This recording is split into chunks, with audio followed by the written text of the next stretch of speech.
Johannes Vermeer's Girl with a Pearl Earring, circa 1665, is one of the most famous paintings in the world, and also one of the most mysterious. Who is this girl, dressed in an unusual blue and gold headscarf, with her iconic pearl earring? Why does she stare out of the canvas in such an enigmatic way? What was her relationship with the artist? No one knows for certain, and this secrecy only adds to her allure.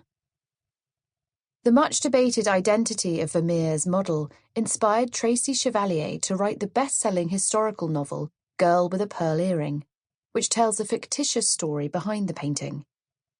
Set in 17th century Holland, it follows the narrative of Griet, a 16-year-old Dutch girl who becomes a maid in the house of the successful painter. From his studio, the artist paints solitary women in domestic settings, illuminated by brilliant sunlight. Griet is quiet and calm.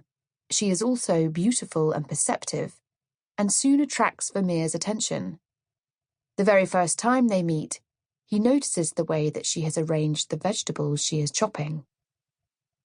"I see that you have separated the whites," he said, indicating the turnips and onions, "and then the orange and the purple. They do not sit together. Why is that?" "The colours fight when they are side by side, sir." It is a significant moment, revealing an intimate connection between Vermeer and Griet, who shares his understanding of colour. Alongside her household duties, the artist teaches his maid to make paint, drawing her into his world. It's not long before Griet becomes his next subject. She sits for the notorious painting, wearing his wealthy wife's pearl earring, with her hair tied up in the striking headscarf. Griet has become the artist's muse, the source of his creative inspiration. This stereotypical artist-muse relationship portrayed in Chevalier's story is one that is embedded in our consciousness. Griet plays the role of a young, attractive female muse, existing at the mercy of an influential, older male artist. While she shares Vermeer's artistic sensibility, as his maid, Griet must surrender to his control. Nowhere is this made clearer than in the moment Vermeer pierces her earlobe so that Griet can wear the pearl earring. She endures pain for the sake of the portrait. Chevalier also submits Griet to the trope of the romantic muse, lacing her narrative with sexual tension and emphasizing physical touch between the pair. "I could not think of anything but his fingers on my neck, his thumb on my lips."